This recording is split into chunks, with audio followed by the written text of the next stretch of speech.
The number one source of friction in your engine is not what you think. Piston rings rubbing against the cylinder walls generate more friction than any other part of the engine. More friction and temperature means more wear and less horsepower.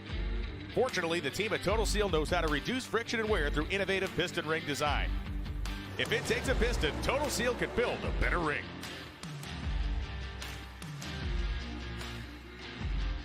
For more than a decade, FTI has strived to become the leader in the aftermarket performance transmission and converter industry. We've joined forces with McLeod Driveline Components under the leadership of Top Fuel Funny Car pilot Paul Lee, and now have a larger distribution network, more resources, and more power. Come see us in the pits and ask how you can join the FTI family. It's not cheating, it is the competitive edge. This is WFO Radio. WFO Radio is back. What's up, everybody? Joe Castello back with you, following up the Vegas 4-wide NHRA Nationals. What a race it was. The first of the two 4-wide races back-to-back. We'll be headed to Charlotte next after an off weekend for the Mission Food Series. The divisional action in the NHRA is off the hook. Everybody is rolling. Reinhart is out there still at the Strip in Vegas. We're going to connect with him moments from now. I know NHRA Southeastern Division is in action. All kinds of stuff going on this coming weekend. But we have got to talk about the incredible funny car final.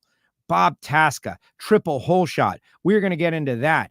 Doug Kalitta wins in Top Fuel, gets the 4-wide race on the resume. He was so proud of that. We're going to hear from both Bob Tasca and Doug Kalitta on Wednesday, 12 noon Eastern time. Mark it down, put it in your phone, be ready. You're not going to want to miss. They're both pilots.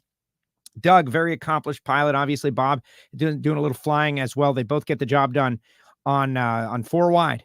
And they will be joining us on Wednesday, 12 noon Eastern time. On this show, we're going to have our Pro Stock winner, Jeg Coughlin Jr., going to join us. Gets the 4-wide win locked down as well. And it wasn't that long of a wait for Jeg to return to the winner's circle. His Elite Motorsports Skag Camaro. Jeg Coughlin got the job done. And, of course, I had him in Drag Race Bracket Bonanza, which I also finished terribly. Oh, my gosh, what a nightmare in Drag Race Bracket Bonanza. But we'll do better next time. You know, you can't win them all. Otherwise, everybody else will quit, right? Before we bring on Reinhart, let's tell you about the people who make it possible for me to go WFO, like the folks at Foggit, Gary Stinnett, Steve Williams. It is a spray for the inside of your high-performance racing engine, but it also works on all engines. Like, let's say you've got classic cars that you only start every once in a while. Fog them down with Foggit, and when you need to restart them, they will start up right away, but also the inside of the cylinders will have been protected. You will not have rusted rings or valve seats. You will not have that problem thanks to the Foggit, either down the carburetor or through the spark plug holes. But if you're going to winterize a car for a couple of weeks or months, use Foggit, Foggit, available at Summit, available at Amazon, available at Foggit.com. Folks at Bernie Speed Shop, Josh Hart, moving in the right direction with the Top Fuel team. They're always in the right direction over at Bernie's. Over 100,000 square feet, chassis shop, frame-off restorations. They do it all. But for you guys, if you're looking to buy a classic or an exotic, they've got them right there in stock because they are buying and selling on consignment for folks out there who would love to get the most out of their exotic or classic car, but just can't find the right people. Go to Bernies.com and check out their inventory. That's the best way to do it. Bernies.com. Really appreciate Josh being on board with WFO Radio once again. CWT Industries, Balance Machines. This is it, Balance Machines for your machine shop. Doing a lot of machine shop stuff here on WFO Radio because we know that engine builders from around the world log on to, get a little drag racing entertainment every now and again. And Randy Neal of CWT Industries has got the best machine out there. It's faster, it's more accurate, it's touchscreen, it's intuitive, and it's easy to use. It's like making money. It's a moneymaker. And if you have an old school balance machine that has been doing its job dutifully for, 15 years or so, maybe longer, it might be time to upgrade. So many products out there, they last beyond their, cutting edge qualities. and you keep on using them and they keep on working, but you could be doing it quicker and faster and better. Go to cwtindustries.com to find out more information. You heard a little bit about FTI performance transmissions and torque converters at the start of the show. Paul Lee, definitely trending in the right direction. And everybody that uses FTI, you don't have to go far. Just look in the winner circle. You will see those FTI decals, certainly. You also heard a little bit about Total Seal piston rings. We got a new podcast up. Go check it out. TotalSeal.com. Very tough weekend for Hartford. Tough weekend. They will bounce back. And of course, our great friends at Phillips-Connect.com, the smart trailer technology. Later on in the show, I'll tell you about samtech.edu. I'll tell you about Frank Hawley's Drag Racing School. And I'll tell you about our great friends at RodaxCoffeeandGrills.com. But right now, let's go back out to Vegas and check in with the voice of the National Hot Rod Association, Alan Reinhart. What's up, Alan? Hey, Joe, just hanging out, waiting for the divisional race to start. And yesterday was a day of testing out at the racetrack, and today is your typical wild, exciting life on the road day. Laundry and grocery shopping and that kind of stuff.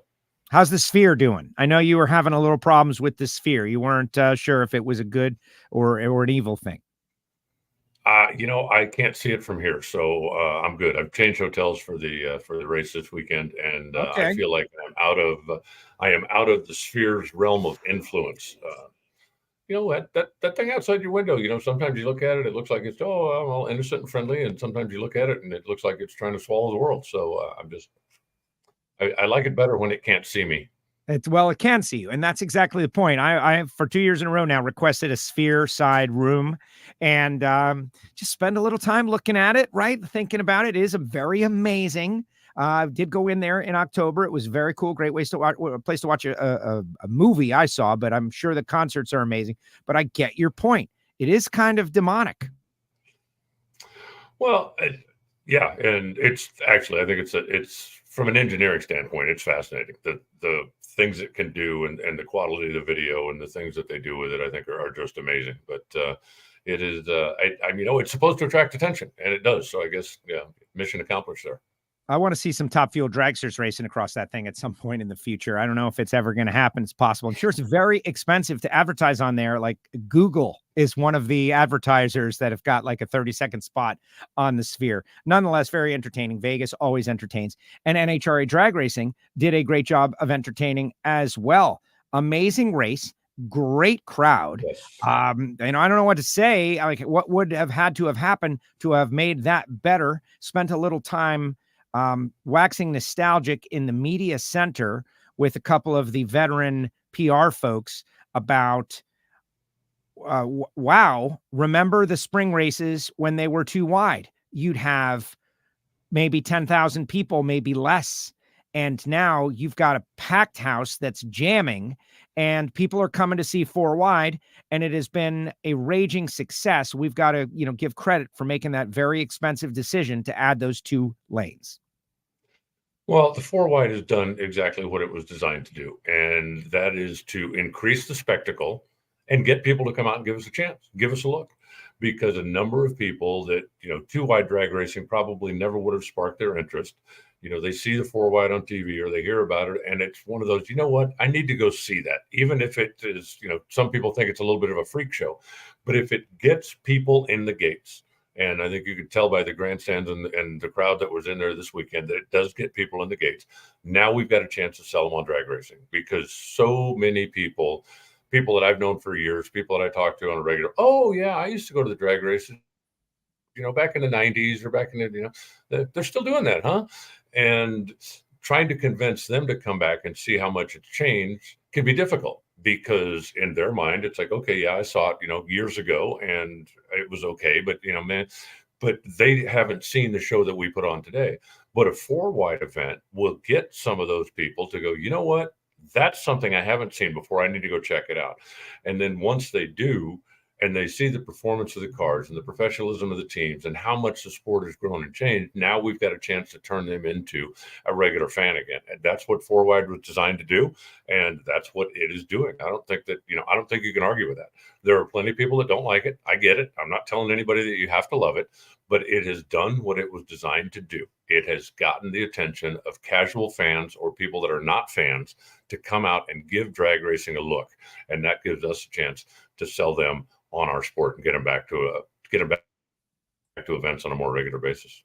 Yes, and that penultimate race in October is always near capacity and amazing because championships are on the line. You got the SEMA show, everybody coming in for the SEMA show, and also Halloween weekend, so it's a big party in Vegas.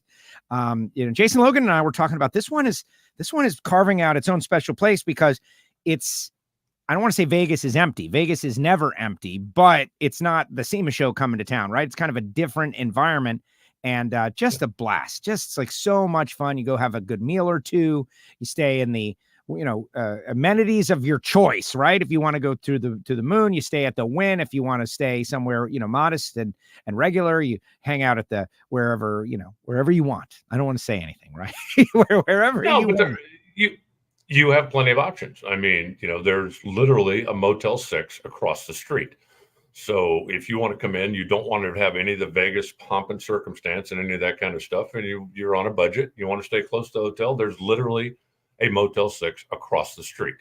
Or you can go, as high end as you want to go.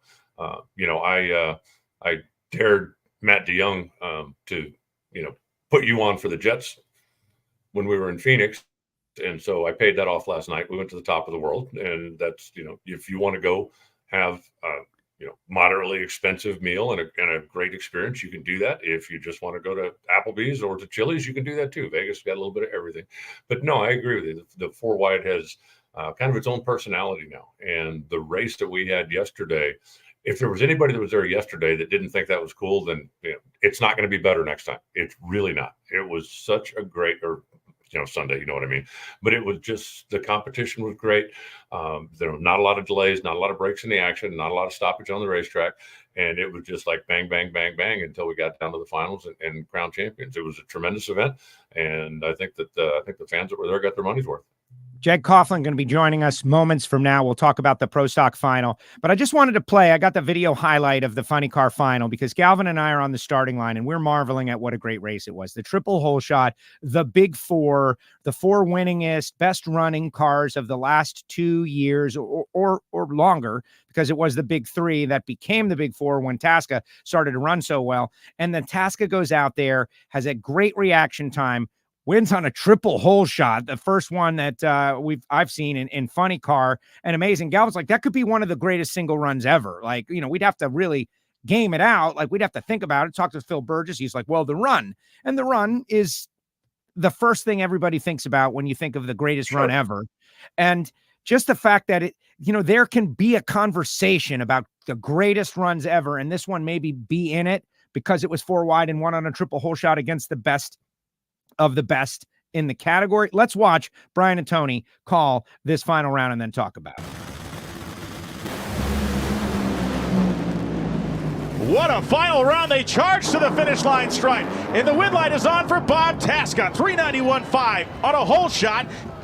Beats a triple hole shot for the first time in funny car history. 391 beat a 389, beat a 390, and beat a 3904. In one of the best drag races we've seen in recent memory, 9,000 of a second triple hole shot win for Bob Tasca. Did you take off the speed limit and the ET limit on those guys? I took the rev limiter off Aaron Brooks and Todd Okahara. All weekend long, this race car's been wanting to run. We just wanted to find that consistency to go up and down the racetrack. This last run, we knew we had to step up. I knew I had to step up. You're racing against the best in the world over here. That's a big-time matchup. Katz, Hagen, Prock, Tasca. We got the trophy, baby. Partying in Vegas tonight. Yes! Yes, yes! So he was obviously very happy, but really, what an intense race. The best of the best of the best. And he wins on a triple hole shot. Well, the other side of that nobody has talked about, and I don't even know how many people noticed other than maybe me, Hagen finished fourth with low ET of the event on a triple hole shot. And a 60 light. It's like, it wasn't bad. No, low ET of the entire event, and he finished fourth on a triple hole shot. There was less than 1,000th of a second that separated Caps and Prock, and it was just an incredible race. Bob rolled around a couple of hundreds, no doubt, but that's all part of the game, especially when you get into the finals. Do what you got to do and turn on the light. We've had 4 different funny car winners now in 4 races, and I hope that trend continues because it sure is fun to watch from where I'm sitting. Okay, so the old argument about like poking it in there, right? Like, should you poke it in there? Oh, it's not maybe you should. It doesn't change anything. Is that victory for Tasca? I mean, Cap's probably rolled it in there as well. Hagan doesn't really do that, but the final round, who knows? And Austin Prock says that, after the final, I didn't fully see the interview, but it was relayed to me that he did not roll it in there. But is this like support for that argument? Tasca definitely rolled it in, shortened the track, got the stripe. I mean, he rolled it in a couple of inches. He wasn't, staged with the headers, as they say. But in the final round, I don't know why you wouldn't. Why wouldn't you? Right? There's no lane choice in a winner's circle. If you can get yourself a 3-inch advantage, why wouldn't you? And if other drivers aren't going to do it, then okay, that's completely up to them. But if I'm the one sitting in the seat, I'm doing it. I think that I'm taking every advantage I can get. I understand in qualifying what you got to do. I understand if you're racing for lane choice during the day, what you got to do. But when it comes to the final round, why wouldn't you take every advantage you could possibly get? Did that decide the race? No, absolutely not. But why wouldn't you take every advantage you can if you can? And if you're Bob, like Tommy Johnson used to say, there's a term for people that deep stage all the time, and that term is owner. Right. You can do it. And oh, by the way, that is true in this case for Bob. So cool to see how, first of all, it gets on the board, right? Like gets on the board in the season. And now the season is taking shape, the 4-wide mini season. We're going to Charlotte. We'll talk a little bit about that, continuing. I love the back-to-back 4 wides. It keeps your attention and gets it over with all at the same time, right? Like now, we'll be able to move forward to 2-wide traditional drag racing. But this is so interesting. I wanted to highlight some of the other things though, right? Like how about Jeff Deal finally gets that 3-second run? We don't normally go to someone after they've just not advanced, but I had to talk to Tony after that to highlight the moment because Jeff has been working so hard to accomplish that. He has. We saw the same thing with Terry Haddock earlier in the year, a guy that's been close, a guy that is, doesn't have a huge budget, doesn't have a huge inventory of parts, and doesn't get to run the car, 25 times a year to go out there and chase it. So accomplishing a milestone is accomplishing a milestone. I was very happy for him and Lisa and the entire team down there.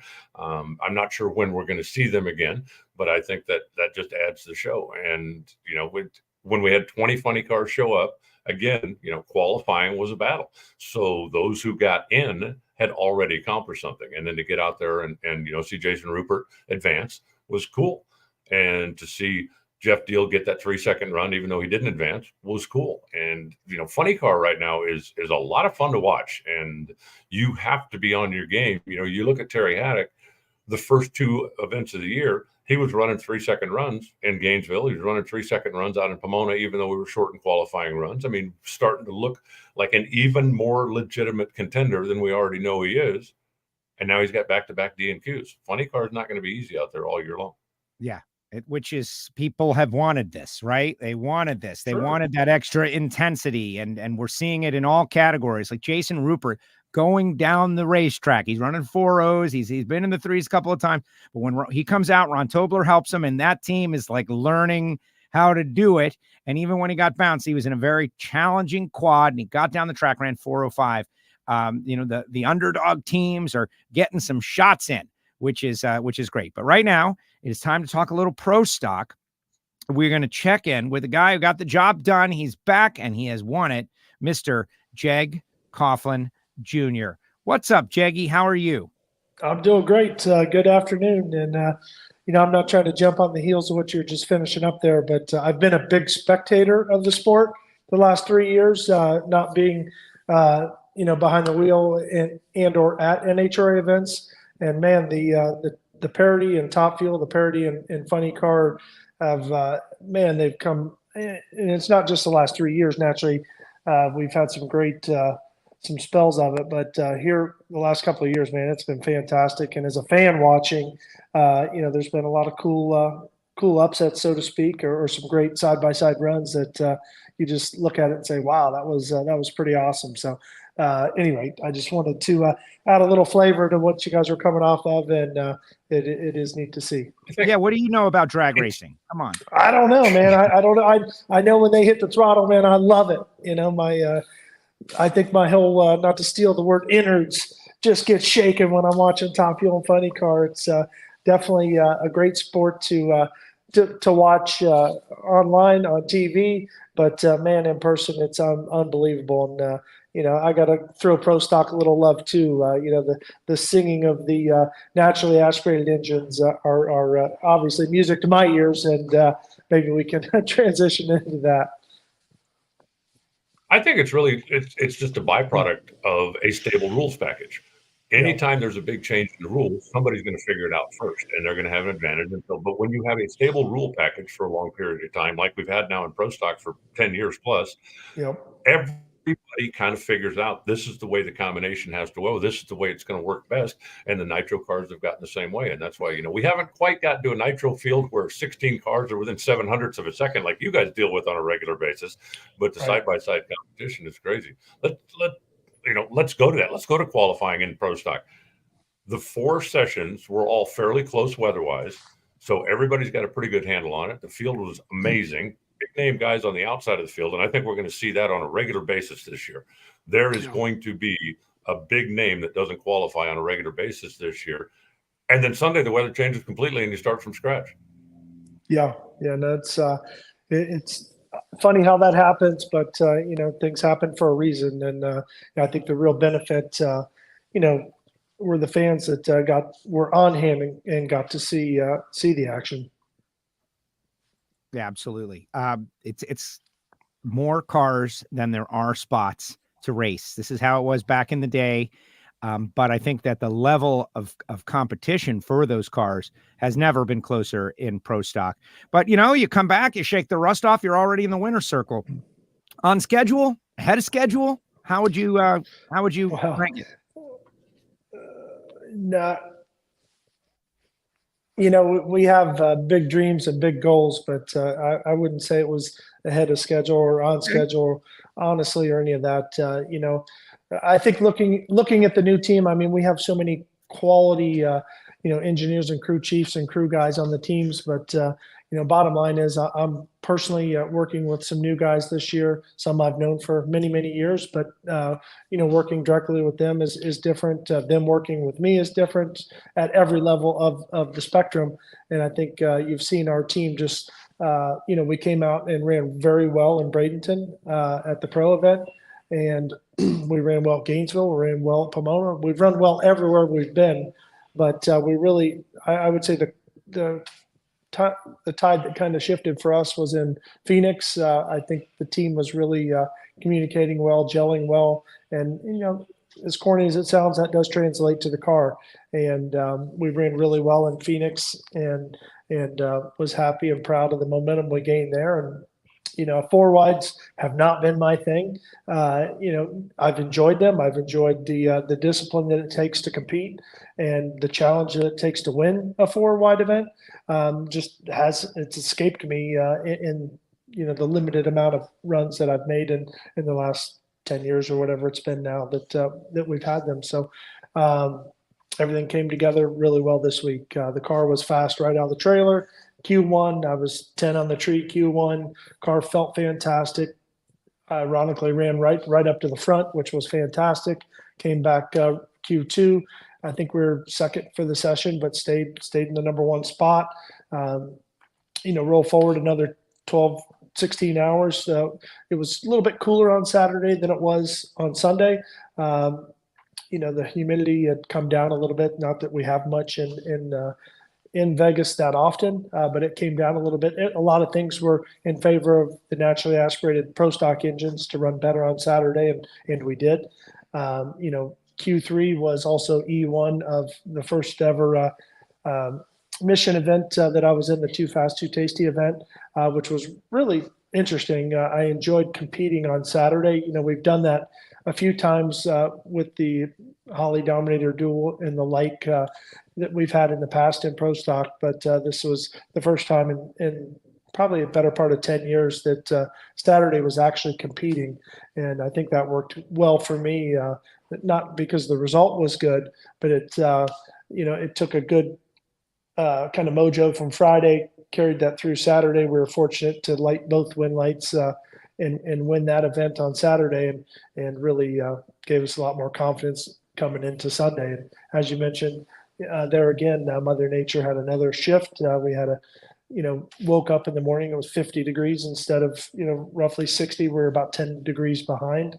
And then as we rolled through the hours of the day, we were a good 10 degrees cooler come E1 through E3, and the Pro Stock cars like that as well. So I think we saw Greg Anderson had the quickest run of the weekend at 6:59, which is a very sporty run for Vegas at the altitude that we're dealing with. And but at the end of the day, we were able to march through 3 rounds with our hot rod and come out victorious. Yeah, and just looking at the reaction times, just want to say, Alan, because you mentioned reaction times, 14, 007, and 13, his 3 competition reaction times. So that is pretty stout. Go ahead. Jake, for a casual fan, can you just explain the mindset? You were talking about going into Saturday in the Too Fast, Too Tasty challenge, because I talked to people and they're, somebody that doesn't compete. It's like, well, you're always just trying to go as quick and fast as you can. What difference does it make? I mean, it doesn't matter. There's no difference at all. But there really is a different mindset when you're going into race mode, especially when there's cash and points on the line. Yes. As much as you want to not have that in your mindset, a lot of times, in qualifying on Fridays and Saturdays, yes, we're trying to be competitive. Yes, we're trying to get the best reaction time we can have. We're trying to just build this momentum going into game days for Sunday. But the difference is between kind of qualifying and race day is qualifying. You're trying to get seated well in the top 16 into the field, and a fraction of an inch in your. Well, let me start over. Any disparity in your routine from the time you start the car to the time you do the burnout, to the time you back up, the amount of time you sit there, the amount of time you sit there pre-stage, the amount of time you sit there staged, et cetera, all add up to just, minuscules of thousandths of a second of what could be lack of opportunity. And I think in qualifying, we're much more coherent in trying to stage 100% perfectly shallow, without a shadow of a doubt. A lot of times you even see the stage bulb flicker once or twice as we're staging, because we really just want to be as shallow as possible, get as much elapsed time out of the car as we can for the qualifying effort. Now, fast forward to Sundays when it's game day, or now, during the mission events on Saturday, you have all those same rituals and patterns that you want to maintain the consistency of, but probably the biggest difference is your staging. You're not, as acutely trying to be, 1000% precise. You're trying to be like, 998% precise, which might stage the car differently by, a 16th of an inch or something even less than that. I know it sounds like not a whole lot, but it's in the mental side of the game and the mental side of racing. And then again, on game day, if the car's not, operating just perfectly, your goal is to efficiently get it to the finish line regardless, and whether it's qualifying or race days. But race days, you have a little more added incentive to get the race car to the finish line. And so those are probably the 2 major things that are very different, but most of it's controlled, as my grandfather would say, within the 6 inches here in your mind. It's very powerful without question, but it's probably the couple of the big differences between typical qualifying and race day applications. We got a question from one of our audience members who happens to be married to one of your teammates, Jolie Stanfield. I guess Aaron won't tell her. That's fine. Is it any different holding the clutch racing 4 wide than 2 wide? Like, how about that? The whole, you just mentioned this routine, but 4 wide mixes it up, and you were able to go out there and score this victory. But what about as a driver? It's very similar. Just the staging procedure itself. We still have auto start, which is when in this case, all 4 cars are pre-staged. That allows, after the first car goes into the staged event, then the other 3 cars in this case have 7 seconds to stage. So that format is still very similar to the 2 wide format. We just have 3 other cars to have to kind of keep a mental and a visual eye on where they are. And you also have this human counter going in your head as to, okay, the first car's staged, obviously I know it's not me. That's 1, that's 2. Now I'm staged. That's 4, that's 5. Because again, in pro stock, if for some reason one of the 4 cars does not get staged within that 7-second range, the tree's going to fire whether you're ready or not.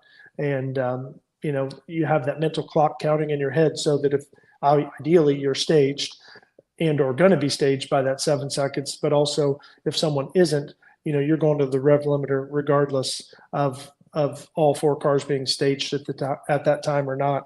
Because if the tree fires, trust me, you do not have time to floor the gas, let it hit the limiter, get off the gas pedal. You're going to be probably somewhere around 300 at best on the tree, and 3/10 late is monumental to make up in any class, let alone pro stock. Alan? Yeah, you definitely can't be flat-footed if the tree's going to fire on a count out like that. So now we go to Charlotte. You got some momentum on your side. You won the Too Fast, Too Tasty, and you won the 4 wide. I got a feeling that you're loving back-to-back 4 wides right now because you're in a groove and you don't have to make any adjustments going to Charlotte. No, that's true. And it hopefully plays to perceived advantage. We'll see how that plays out here after the week off. But I was speaking to my dad earlier about how NHRA put the 2 4 wides back to back. I think since the time I left the sport in 2020, and I thought that was it was good for the teams because they can have some repetition and some momentum from one race to the other. If they had errors, they can clean them up for the next one because they're back to back. As a driver, they can do the same. And honestly, as the fans, they can also kind of have a hold of, okay, we just saw 4 wide. That was awesome. We enjoyed all the action on track, and we're going to have a second one back to back with it in Charlotte. So I think it's the way the schedules have played out here recently, and of course this coming year, do work well for the 4 wide format to be back to back like that. I agree. We just got to sell a bonus. We got to sell a bonus, the 4 wide sweep bonus, right? Like if you win them both, you get an extra X amount of something. I think that would be kind of cool. It's hard to sweep the 4 wides, right? Might as well reward it. That's my opinion. I know everybody knows that. That's not genius or anything. Jeg, what's it been like working with Randy Glady and Skag and not having Jegs on the side of your race car and all of those things? I've been thinking about it a lot. Every time I see the car, I look over at Troy, I see the Jegs car that I know, and the Skag car is awesome and it's new. But is the experience different repping someone that is not your family? It's definitely different. Visually, obviously it's a big difference, for the fans that have been with me or watched me for the last 20 plus years in pro stock. I'm not going to kid you. When we were in Bradenton at our first event, Troy and I pit next to one another. I did roll up to his door handle to hop in and head to the lanes in his car. It did happen one time. It probably will not happen again. But, more to the point, more to the question, Randy and his team, I've had the pleasure of visiting them at their facilities in Mayville, Wisconsin. And, it was quite a treat. We don't have enough time to go into all the reasons, but one of the takeaways from that was, this is almost $1.5 billion company, and it felt like a family business. And that's something I know well because I've been in one my entire life. So how is it to work with Randy? It's been fantastic. He couldn't be more supportive from, a team sponsor standpoint, and more excited to see us do well, more encouraging to see us pick things up. So it's been really nice. I think also, kind of transitioning from such an iconic color and brand as I have from Jegs in the bright yellow that we've been in for decades into the cat's eye gold, and the Skag namesake has been very nice as well. It's very iconic. It's a brand that's much bigger than I ever imagined when I started to see them come into the sport. Of course, I've seen their mowers throughout the communities that we live in and travel through, but just never really put a whole lot of thought to it until I became more and more associated with them, and to see some of the successes that Skag has been able to accomplish is really remarkable as well. I mean, they are the number one selling mower, and that is quite a feat, knowing where they came from when Randy came aboard with Skag, just 12, 13 years ago. Let's talk a little bit about the dynamics of your team. The JEGS team has always been part of it, right? You've had teammates back in the days of Pro Stock Truck or Top Dragster or Top Sportsman or Stock or Super Stock, your brothers, your nephew now. But you've never really had, when you were in Pro Stock, Nitro teammates, certainly not to the degree that you have now. Yeah. What's the dynamic working with Daniel, working with Justin? And is there any internal competition, rivalry, anything that goes back and forth, teasing, anything? I mean, Justin now has won, you've won. Yep. Are you guys going to let Daniel hear about that when we get to Charlotte? Well, no, I don't think that's the way I look at it is it's been really interesting for me. I've always had brothers that I've raced with and still race with. So that support is and love is there. Being teammates through multiple classes and non-family has also been fun because, I can go cheer them on. You probably see me up there in my fire suit between rounds or after a run, to support, one of the guys, with Dave and Justin and Daniel as well. So I think it's been a fun addition or next chapter in my life. We spend a lot of the Saturday evenings together as well. Randy and Maria and the entire Skag team host an event for all the dealers that are on site, off site, away from the racetrack. And many of us and our team, a lot of our teams are there to help support and answer questions and get to know folks more, which has been again another transition or change in my life. Not so much in kind of being there for the customer or the family, but just in a different way, so that I have enjoyed that as well. Yeah, I've seen those guys on as well. I'm sorry, Joe, just one more real quick. Having those teammates now, is there a bucket list item maybe? Can you see yourself just jumping in a funny car for the experience one time since you've got a teammate now that you could make it happen? Has that ever been something you had a desire for? Probably not. I've been flattered with several opportunities since my career started professionally in the late 90s to as recent, maybe about 10 years ago to, not only come make a lap in one, but possibly be hired to come in and drive one. And I've, as flattering as it is, the last car that I worked on, my dad drove was a Top Fuel dragster. So I love nitro. It's in the blood. But, Pro Stock's where my heart is. I really enjoy it. I enjoy the factory hot rods from Detroit. I enjoy the driving. I enjoy the mechanical side of it, the engineering side of it. And I appreciate what Top Fuel and Funny Car does. But, I think I'll just stay on the sidelines and enjoy what they do. Would I take a lap in one? God, I don't know. I know I'd love it, so I'd like to say no. I probably shouldn't.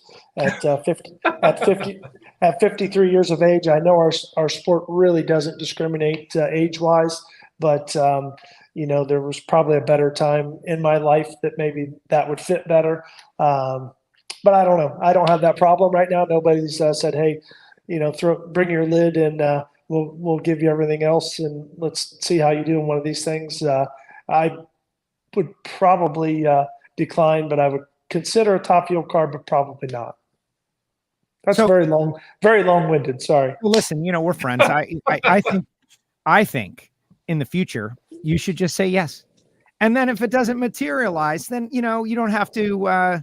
But I think you should say yes, just for the coolness factor, right? Like, cool. I know I'd love it. There's no question about it. I have a lot of respect I know a lot of the teams. I know a lot of the tuners. I've watched them in my lifetime. I've looked up to a lot of them, drivers as well. So I know it would be an absolute experience, probably similar to like riding with the Thunderbirds, what an experience that was. So I'm sure this would be somewhat similar, other than I wouldn't be riding along unless I'm with Foley or Larry Dixon. Yeah. I'm probably not a very good passenger, so that's not going to happen. I would drive one before I'd ride in one. Good, smart call, I right there.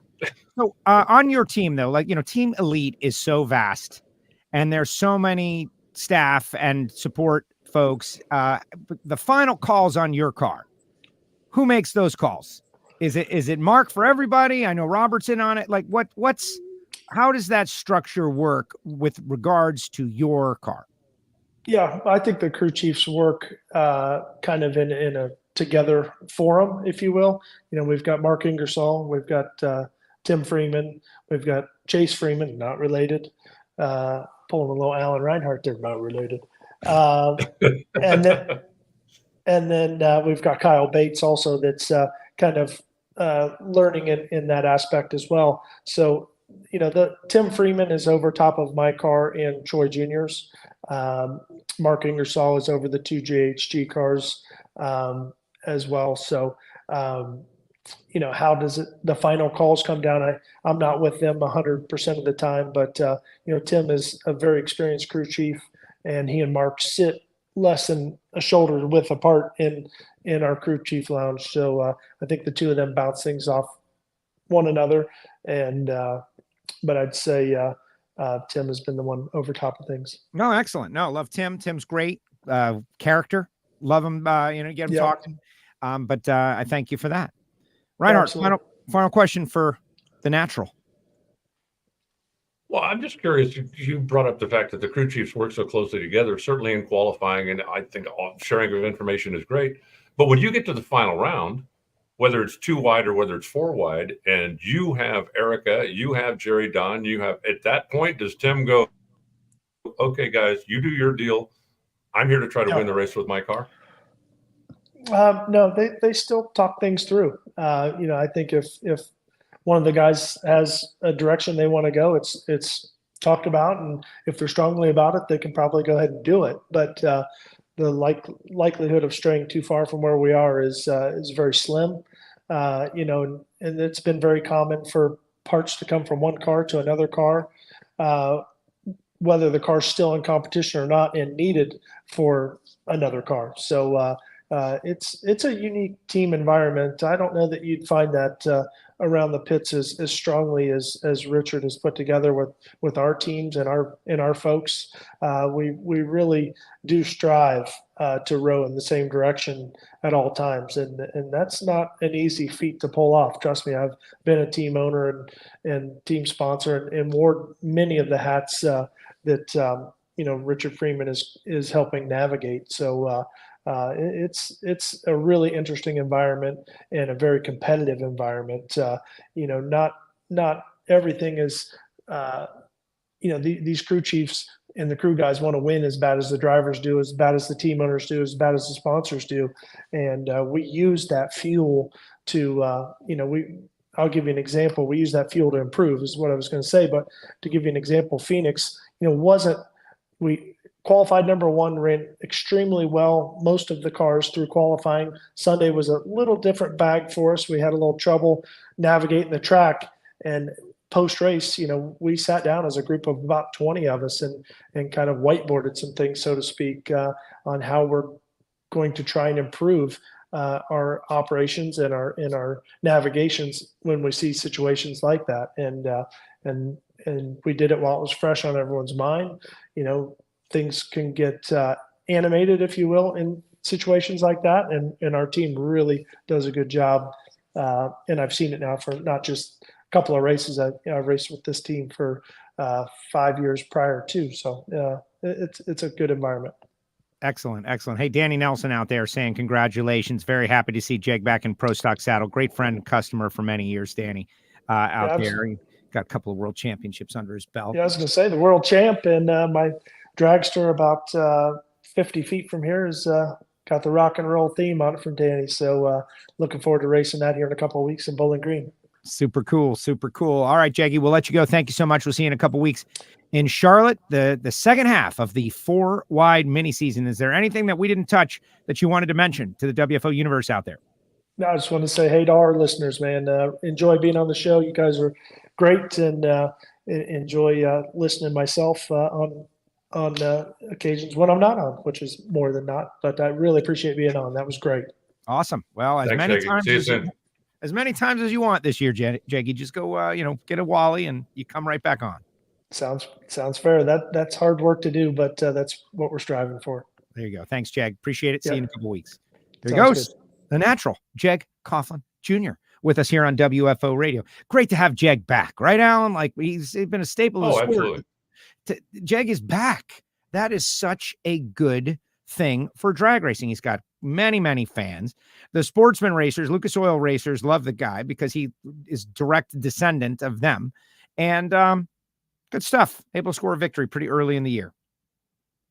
Well, the more talent we can get into any class, the more fun it is for the fans, the more fun it is for us calling the action and trying to predict what's going to happen. And, having an opportunity to get a guy with his level of experience, his level of success, his level of skill to come back on a full-time basis, it's great for everybody with the possible exception of the people that are racing against him. And I don't think even any of them are throwing rocks at him.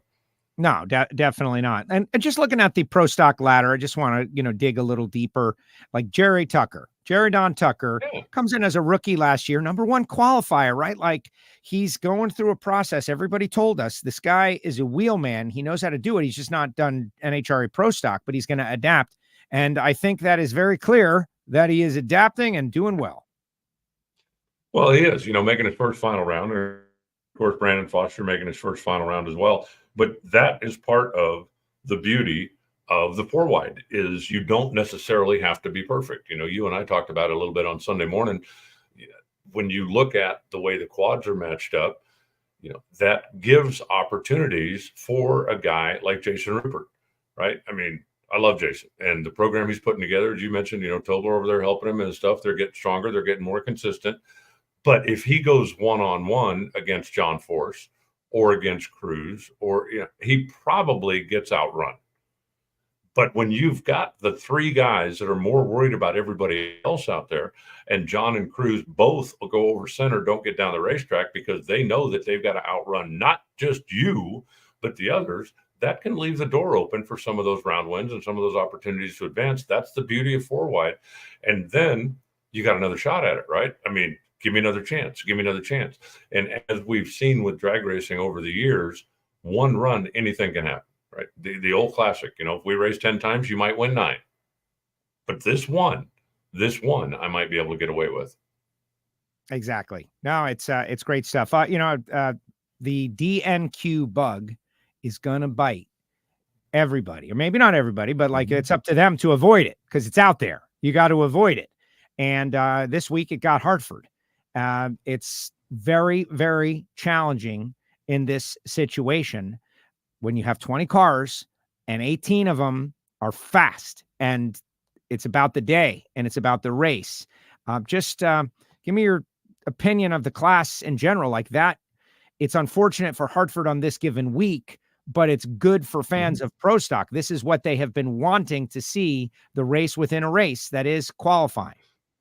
Well, it was unfortunate for Derek Kramer when we were out in Pomona, and, both race-winning capable cars, both championship-winning, contending capable cars.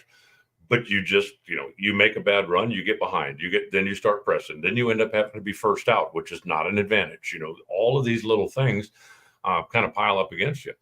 Matt Hartford qualified 16th in Phoenix. They weren't very happy with the performance of the car. They stayed in Phoenix and tested. And as well as I do that Matt Hartford, as a general rule, not a big tester. Right. But they really felt like with the new car, they needed to get a couple of runs. They made some runs in Phoenix, were pretty comfortable with it. And then they go to Vegas, and it just didn't come together. And, things like that are going to bite everybody at some point, I think, during the course of the season, as long as we continue to have the inventory of cars that we have out there that are making good runs. I keep waiting, and I'm telling you, it's coming. I keep waiting for the 2 Harlow Salmons cars to jump up, because when they get another 100th and a half is really all they need. Yep. And then all of a sudden it's going to be even more difficult because Mason McGahey was one of the qualifying casualties this week. So, when you've got, as you said, 18 cars, sometimes more than that are capable, then it doesn't take a big mistake to turn you into a Sunday spectator. And I think that that's going to happen more regularly this year than it has in the past, which makes qualifying even more intriguing for the fans and for us. So I want to build upon that just because things happen for a reason. A lot of these cars didn't just all of a sudden, forget how to tune, right? There was a change. You mentioned it earlier in the show, the keeping of the rules, the consistency of the rules over X amount of years has made this amazing competition possible. But, and Michael Heiner tells us about it on the Hear It from Heiner Patreon show. And it's been kind of the talk of Pro Stock behind the scenes a little bit about the intake manifolds. And so now these KB Titan guys are having to relearn their EFI tune-up. It's just totally different. And testing is the way you figure it out. And when you're one of the teams that can't go test a lot, because of whatever reason, insert it here, you got to run a business or you don't have whatever it is, it's going to take a little longer to figure it out.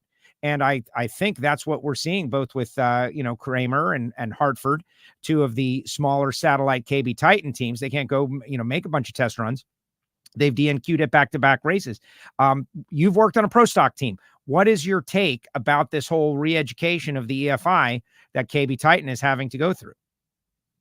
Well, it's interesting to me that there was a manifold rule that came out. And if you missed it, it was during the winter break, I believe, that the addendum that was shown on NHRARacer.com just basically said, no internal modifications. And I found that to be very interesting because in the entire universe of Pro Stock, I think since Grumpy Jenkins won the first race, there has never been a rule about manifolds.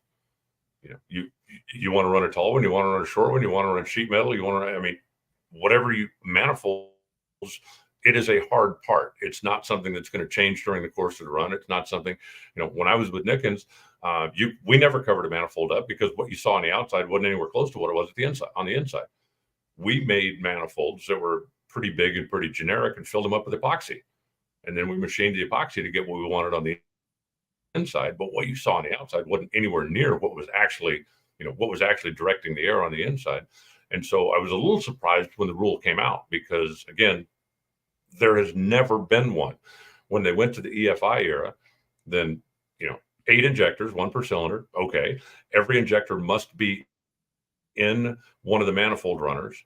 Okay, but when you've got a single air opening on the front of a manifold, trying to find balance between all 8 cylinders is going to be a bit of a challenge. And so, as I understand it, there was, some internal directing of the air to try to get all of the cylinders to balance. And why that became illegal, I don't know. But if you've got something, and it wouldn't matter what it was, if you've got something you've been working on that you're comfortable with, and then somebody tells you, okay, you're not allowed to do this anymore, it's going to take some time. As simple as that. It's going to take some time to get back to where you were.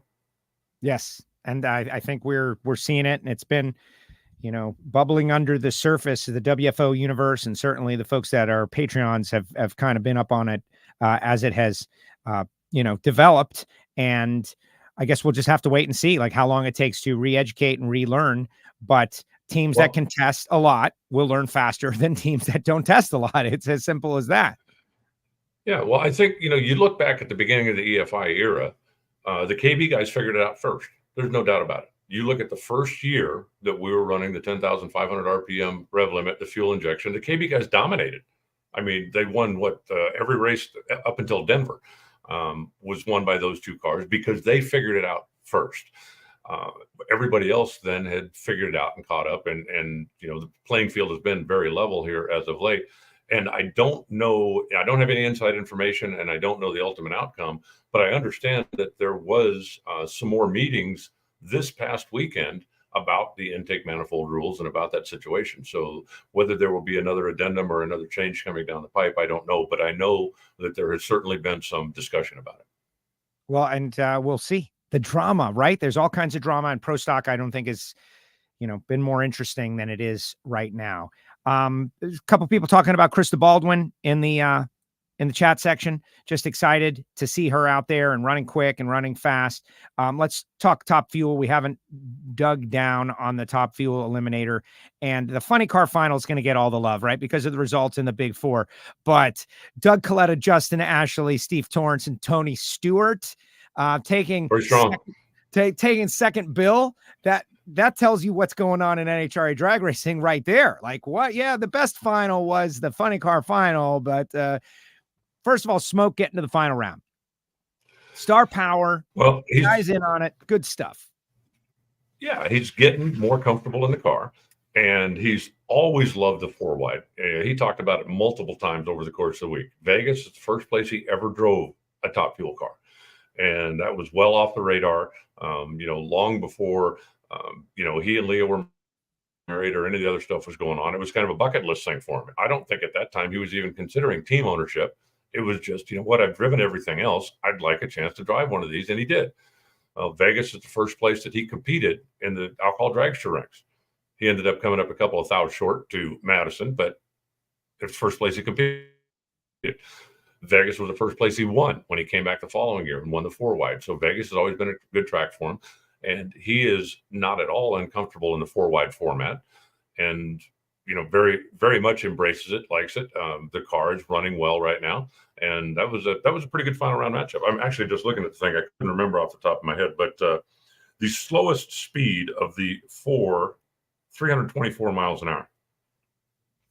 Yeah. The other 3 were all over 330 miles an hour. The Funny Car Final was spectacular because all 4 cars went across within 12 thousandths of a second. But the Top Fuel Final was just as chilling. And I think, and I actually asked the fans in the winner circle, how many of you were holding your breath?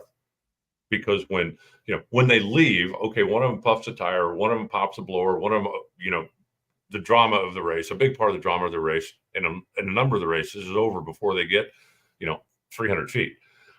When all 4 are flames up and charging like they were in the Funny Car Final, you almost have to just hold your breath until you see a flashing light down there somewhere.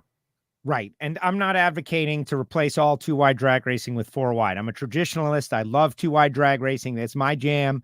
But I have come to really enjoy this 4-wide stuff because of what you just said, Alan. It's like when one falls out, it's not over. There's still 3 other cars that are racing. When 2 fall out, you still are going to get a result one way or another. And I think you were on the mic. Erica's out, as they were falling out. That was dramatic. It was like, oh, cool. You get to see, not cool that Erica fell out, because that's not what I would say. But for all you provocateurs out there, but it's just a different kind of thing for a couple of races a year. My gosh. And they all get down in the final. Like everybody got down in the final rounds of the Nitro ranks. That tells you something also. Actually, the semifinals were very good as well. We had, 2 quads of Top Fuel and 2 quads of Funny Car, and everybody made clean runs in the semifinal. It really was one of the cleanest weekends I can remember. If I'm not mistaken, the cleanup trucks rolled one time all weekend for the Nitro cars. And it was Sunday morning, and it took, 6 minutes or something, first round. But it was like boom, boom, boom, send me 4 more, send me 4 more. And it kept the show clipping along. It kept the fans excited about it. Kept us for the most part on schedule going through the day. Just everything about it, I think, was a positive. If there was one thing that I could go back and change, I would have turned the fans down a little bit because the breeze was not friendly. A little windy. A windy Las Vegas afternoon is kind of standard. And I'm looking out my window right now. It's still blowing here. But, that's the only even any kind of black mark I could give the entire event was if the wind hadn't been blowing so hard, it would have been a little more comfortable for the fans. Exactly. Henry's, giving respect to Alexis out there for doing better. Sure. John wants to know, when is Doug going to be on WFO Radio? Well, you guys can set your clocks right now, 12 noon Eastern time, Wednesday, as in tomorrow.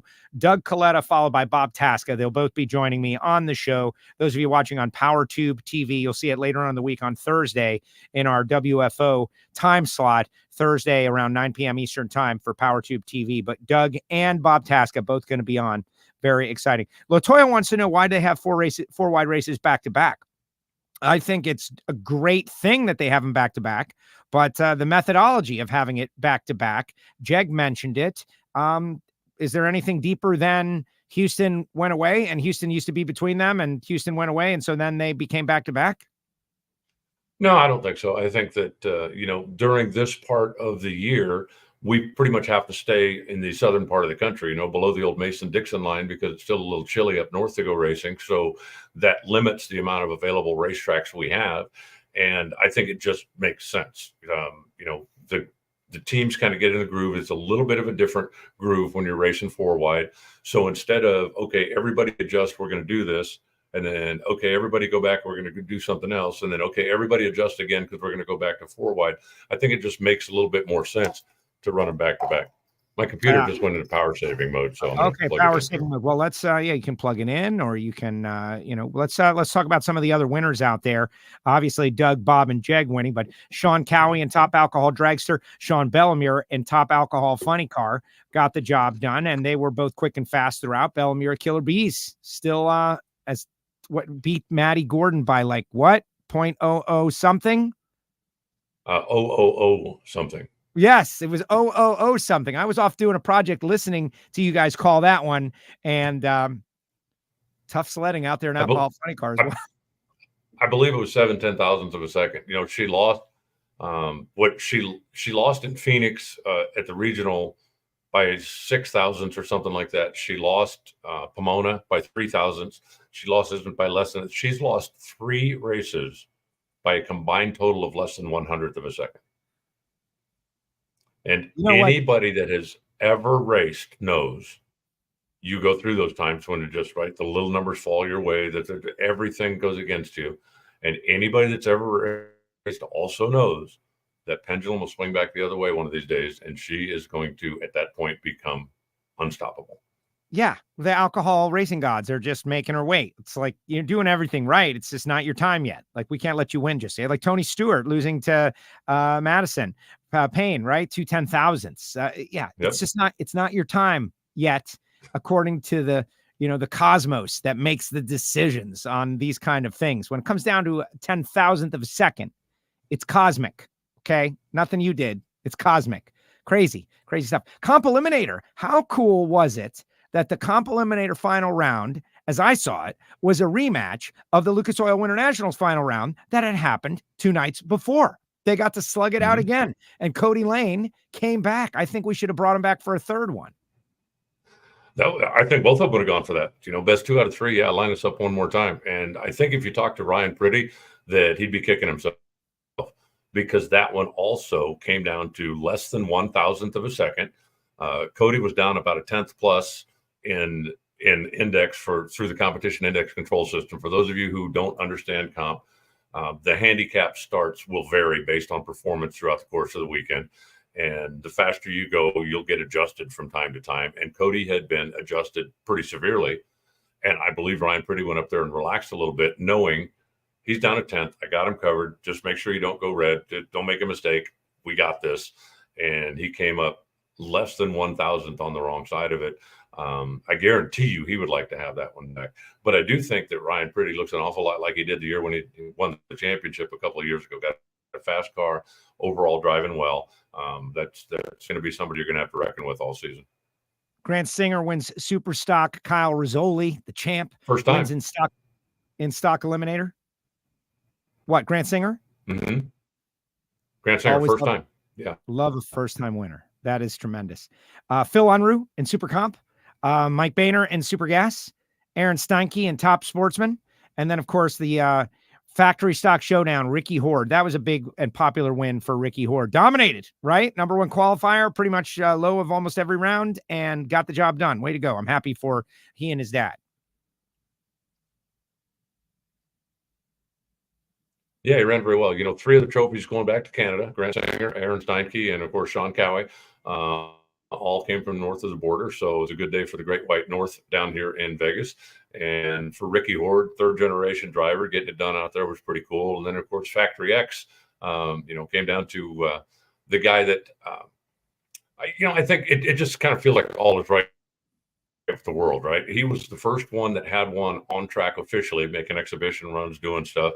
He was one of, and for Greg Stanfield to pick up that trophy, I think it just kind of felt like, you talk about cosmic. It kind of felt like that's the way it should have been, didn't it? Yes. Well, I'm a big personal fan of Greg Stanfield going all the way back to his, pro stock days.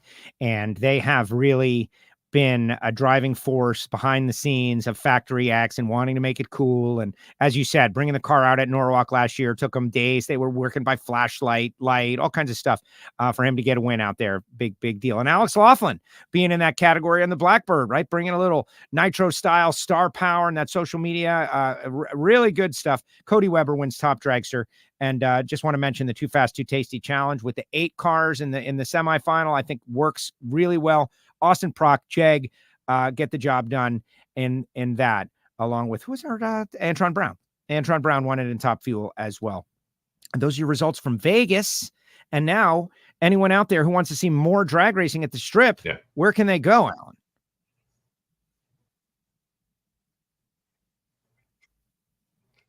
They go to the Strip. We are going to start Thursday. We've got a double divisional coming up this weekend. The pros won't be there. The alcohol cars won't be there. It'll, in essence, be 4-day sports nationals, if you want to put it that way. But 2 complete events. One of them will be qualifying Thursday, racing on Friday. One of them will be qualifying Saturday, racing on Sunday. And then pack up and head for Charlotte. But there's going to be a whole lot of racing going on at the Strip here this coming weekend as well. If you're a fan of the sportsman racers, come on out and check it out. Yeah, why would you not go out and watch a little more drag racing and hang out with Alan Reinhart? Did we lose Joe? There we go. No, I still see you, but we're going to say goodbye before we lose you permanently. Thank you very much, Alan. Yeah, he's like delayed. I think the internet, he's got him delayed a little bit. There he goes. Thank you, Alan. The voice of the NHRA, Alan Reinhart, joins us each week right here on WFO Radio. You can almost see his internet was buffering and he was getting the signal a little later than we were giving the signal. And so, but we got it in, and that's what matters. And it's amazing that we seem to get it in each and every week right here on WFO Radio. Remember, 12 noon Eastern time on Wednesday. Tomorrow, those of you watching on PowerTube TV, it'll come during the WFO block on Thursdays. If you have not downloaded PowerTube TV on Roku or Apple or all of those different streaming services, why don't you try it out? All kinds of great shows, but WFO Radio on your big screen. You can tell your friends. It's going to be good stuff. We really appreciate those guys for posting our shows. And let's hear what you guys have to say. Alan Reinhart and myself and Jeg, we've all had our say.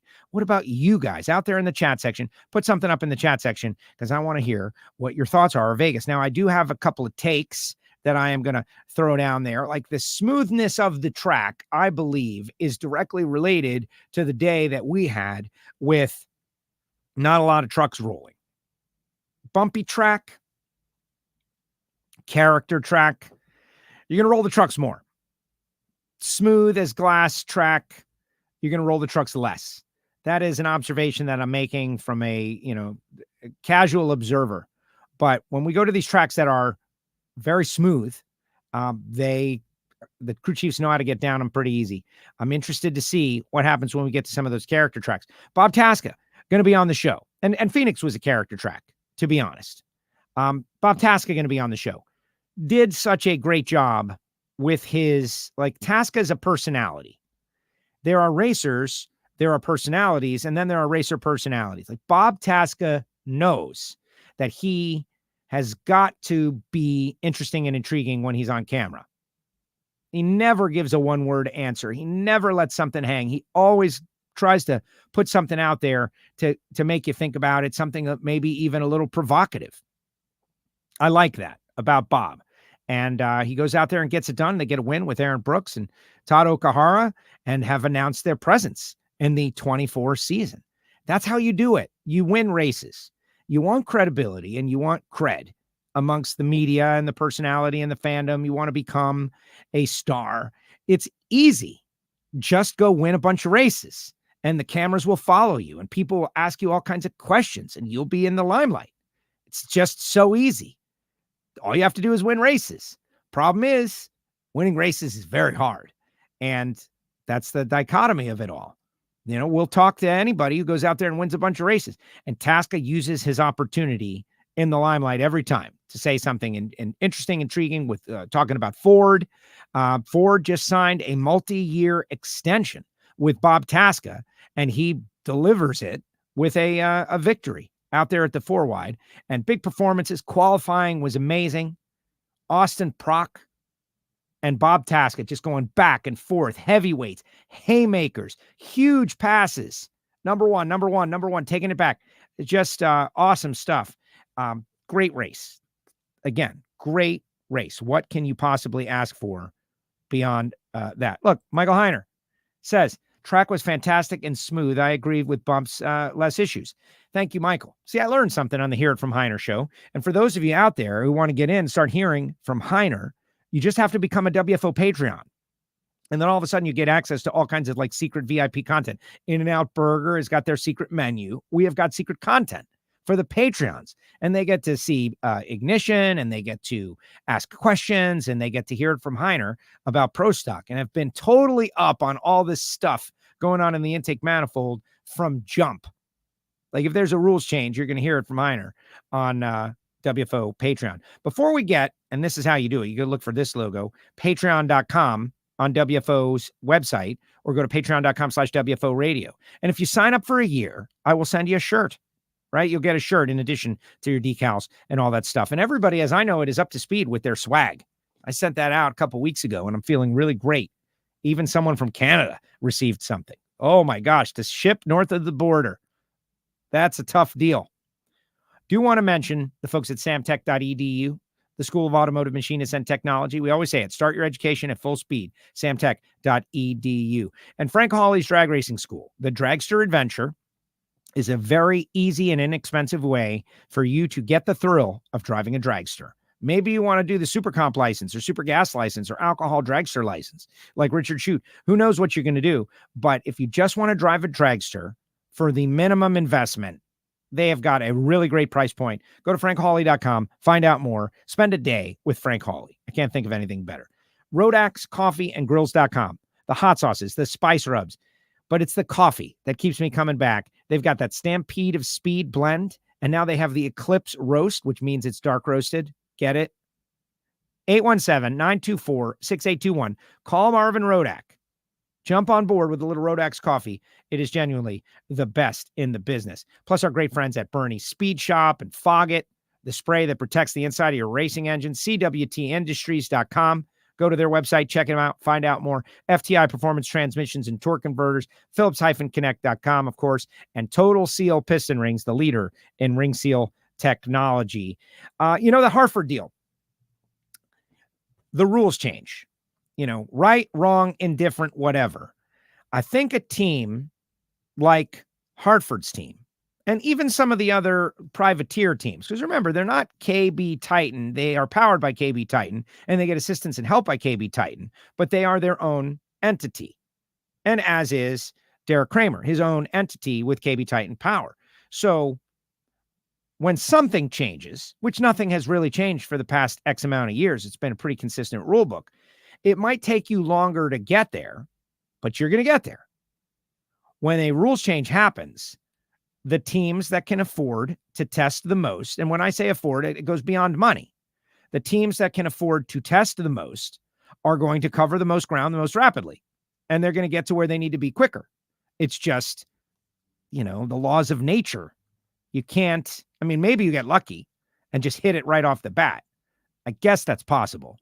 But I have no doubt that Hartford and Eddie and those guys are going to get to where they need to be with the tune-up for this new intake manifold situation. But think about you go into all these different tracks and different climates and different altitudes and all of that. You have to have a specific tune-up for each and every one. How do you figure that out? Prior to the rules change, they had it all figured out from the past several seasons of going and racing. And each time we went back, they were able to get better and better, culminating with a third-place points position last year. Really good. You shake up the Etch-a-Sketch, and all of a sudden, all those tune-up numbers are not working like they did anymore. And you got to start. I don't know if the word from scratch is 100% applicable, but maybe it is. Now you're going to have to go to every venue and every weather condition and come up with something that is different and go through the process again.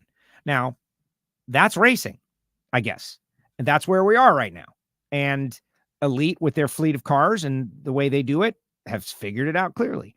And KB Titan, Greg Anderson's car is fast. Getting them to repeat has been a bit of a challenge, but they're testing the wheels off the cars from what I understand to try to figure it out. And I'm sure some of that info and data will, filter down, but Kramer was the victim last race. Hartford's the victim this race. There's many reasons, but I think this is going to roll through the pro stock pits given the circumstances. Then again, we'll just have to wait and see how it all works out. All right, let's see what everybody's got to say out there. Your comments in the comment section. Henry, thanks, Joe. This was amazing content. Henry, please subscribe on YouTube and follow us on X, WFO Radio, so you never miss a show. And if you like the audio-only version of it for when you're on the road and you can't be watching the screen, Spotify, SoundCloud, Amazon Podcast, wherever you get your podcast. We would love for you to be checking out the show on a regular basis. That would be great. Speed Helps started in Bradenton.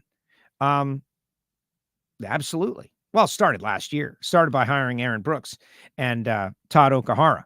And they working on, can't wait to ask Tasca about the Wilson manifold. I got a great video that we did in the winter circle that it's going to be kind of fun. We're going to have a good time with Doug Kalitta as well. Doug Kalitta excited to come on the show. But yes, early season test. Big deal. This gentleman, Henry, is asking where Zippy is, and he's Tony Schumacher's crew chief. Another car that is moving in the right direction, getting quicker, getting faster. If there's one thing that I've learned in my time with the National Hot Rod Association, being able to observe Nitro crew chiefs up close, whatever the schedule is, it's going to take a little longer than you would like it to be. You'd love to have everything figured out in 6 months, but that really doesn't seem to happen. It's a season of toil to figure out everything. And now Zippy's got that thing running. Watch out for Tony Schumacher. Tony Schumacher, they're not all there yet. They're going to get there. And we'll see how Tony is able to do, because he's going to have a fast car. The car is really good. And he is Tony Schumacher. It's going to be a fun story. Let's see. Vegas is great. Racing was great. See you in Chicago. Mike from the Bodie team. Thank you, Mike. And Mike was cool. Mike has purchased a WFO Radio sweatshirt that he was rocking underneath his thing, and he busted open. That is cool. And I love our audience so much because it's so many people that are inside the sport of drag racing. And if you are like a racing fan, we have so many great shows and podcasts out there nowadays. But WFO Radio, I'm proud to say we were the first and been doing it for over 10 years and have got a great core audience inside the sport of drag racing, like the crew guys and the people who work on the cars and the people that are involved in the cars. Jag says he watches and listens to the show on a pretty regular basis. Every once in a while, Daniel Wilkerson is out there commenting. And it's because our number one goal is to grow the sport of drag racing through making people who are casual fans into diehard fans. We don't have too many people who are just accidentally finding the show. They're brought into the show by listeners of the show who retweet the show, repost the show on X, subscribe on YouTube, copy the link, give it to their friends, say, watch this show. You'll learn some stuff about drag racing. And I'm learning stuff about drag racing. Like there's never people say, oh, I'll never be able to know it all. Correct. Because no one never knows it all. No one knows it all, because as soon as you learn the answers, they change the questions. And you're learning something different. What you need to have an appreciation for, if you're going to be interested in drag racing, is learning and adapting. Ability to adapt to something different, something new. Yeah, though we see it, people are gone for 2 years and then all of a sudden they come back and everything is different. And it's just amazing how adaptable and intelligent the people that work in the sport are, and how they are able to get these cars to go down the racetrack. It's a marvel. The funny car final was a modern marvel. Hagen sets low ET of the meet and finishes last. And he had a 60 reaction time, which is great. What? Just amazing. Antog just stopped and asked the Matco Tool guy, did he have any Antron merch? And he did not. Ooh, I don't like that. I don't like that. That brings me to, Formula One is coming to town, guys. And so every time I go to the grocery store, I am met with something new, right? Speaking of adaptability, this was what I saw yesterday. the folks at Celsius Live Fit are on board with Ferrari. And so you go in there and you want to, you're met Celsius, Formula One, Ferrari, first thing you see when you walk in the door. Last week we were showing you Heineken and Red Bull. Got point of purchase activation in the grocery stores here in South Florida. I was just reading a story about the Miami Formula One race. It is the most lucrative event that happens at the Dolphins Stadium. Get this. You ready for a mind blower? In the 3 days of Formula One ticket sales, they generate 25% more revenue than the entire season of Miami Dolphins football. Wrap your mind around that. All the Dolphins home games revenue is 25% less than Formula One for 3 days. Wow. Kind of a mind blower, because the NFL is huge and the Dolphins are generally sold out every game. It's not like a crummy team that nobody's going to. You got to sell out if you're going to be on TV. 25% more. And the number, I think, was $185 million, something like that, ticket sales. But with Formula One, this is what we're getting. Now, Race Guitar, one of our Twitter followers out there on X, someone went into a grocery store in Vegas and saw a J.R. Todd cutout. The folks at Mission Foods are doing a good job. Angela's in the stores. J.R. Todd is in the stores. There's quite a few. You've got to have stuff like this. You got to have stuff like this. Now, I would love for the Matco guy to have some sort of Antron Brown something on his truck, right? But Matco has been with Antron for a long time. I feel like they know how to activate, right? That guy probably has met Antron. But you can never have enough. You can never have enough. One of the things that I felt like was a little disappointing, if we're going to talk about disappointment, because everybody's got to have food for their negativity. So here's a little food for your negativity. When you get off the plane in Vegas, you see all of this activation for so many different things, right? Whatever it is. Like for me, the activation that worked was Peter Luger's Steakhouse. It was like, Peter Luger's, that's right. Peter Luger's is here. I got to go to Peter Luger's and have a steak because Peter Luger's steaks are great. It reactivated my memories of having a great steak at Peter Luger's, which I did. And it was great. And it worked. There was nothing NHRA in the Vegas cacophony of activation until you got to the racetrack. When you saw the racetrack, there was a big digital sign and, Tony Stewart and the drag racing, and there it was. So if you go by the racetrack, you're going to see that there's a race. But I would love to find out how to get involved in all of that Vegas stuff, to have NHRA's logo be a part of the Vegas experience. And those are things that you got to just work on. You got to work on it. And it's not the kind of thing that you just solve it overnight. You got to be working and figuring out. Is it like, guerrilla marketing with stickers? Is it like, who knows? Have a guy out there on the corner, have him, dressed as a, the person with the feathers. Let's see. Laura, someone different for a change, one in pro stock.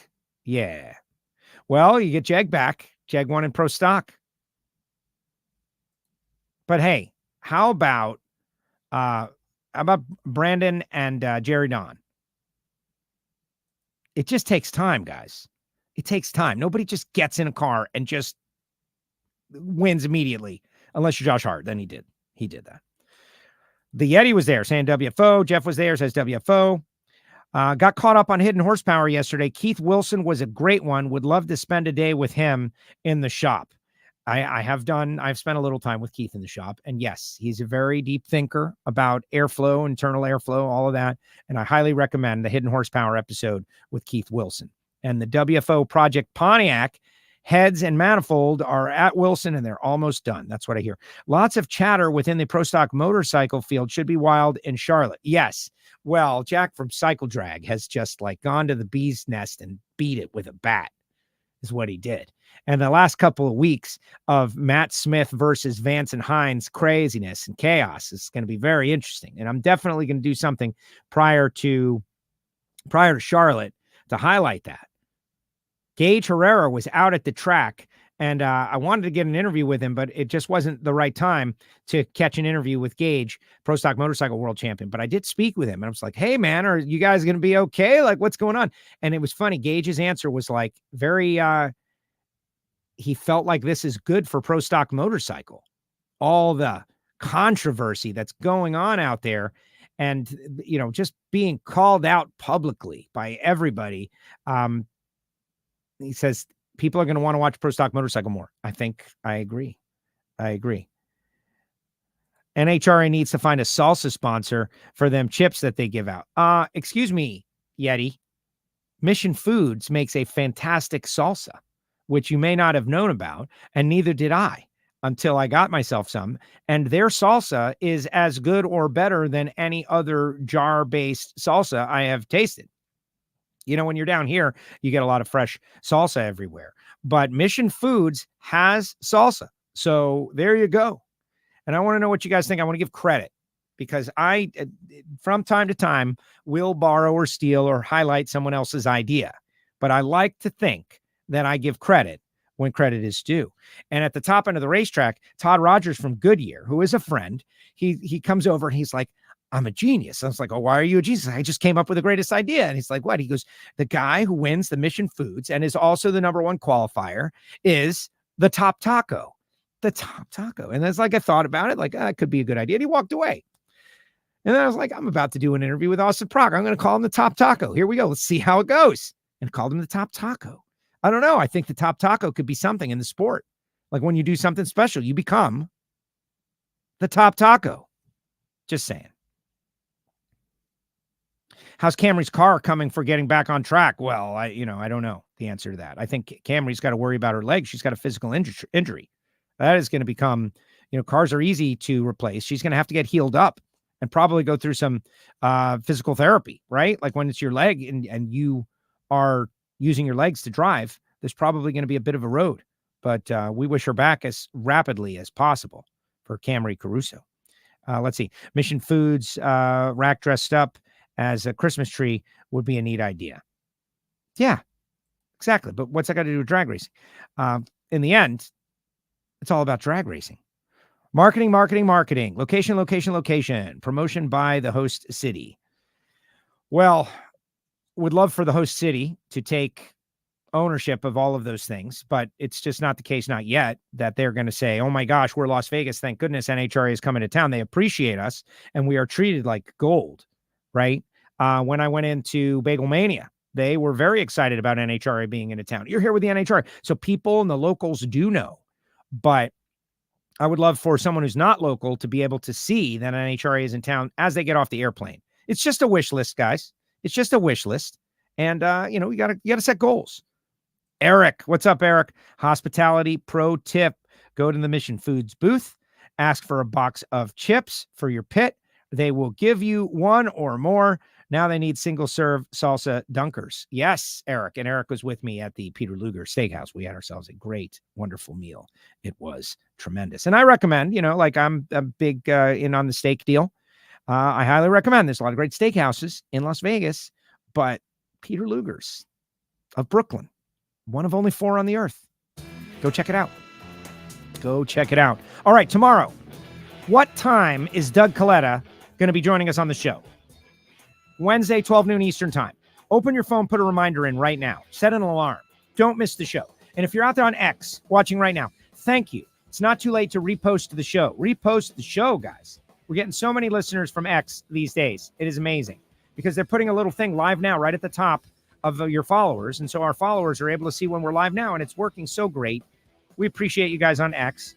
Try to tweet out some good stuff or X out some good stuff from time to time. Now, normally the guys from Life's a Drag would have been starting a show, but that's the whole thing. The consistency. So I don't know what to tell you, but we'll be on 12 noon Eastern time tomorrow. And if you haven't subscribed on YouTube or to our podcast feeds, go to WFOradio.com. Just pick your favorite. The mobile app is supposed to be dying, but it's not dead yet. So I'm going to keep sending push notifications until it doesn't work anymore. And, that at that point, it will be dead. But we need everybody to resubscribe to something new.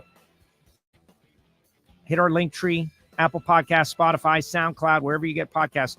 And we do love our audio-only listeners, guys. We love our audio-only listeners. And we love our Patreons, the Patreon Listener Club. You select what your rate is. You join with the group. You are part of a community. You get to hear it from Heiner. You get Ignition. You get Monday Motivation. All of those things. And continuous evolution. We try to pick them up as best as we can. All right, guys, that's going to do it. 12 noon Eastern time. Doug Kalitta, Bob Tasca, Wednesday. Tomorrow, we'll see you then. WFO. Thanks, guys.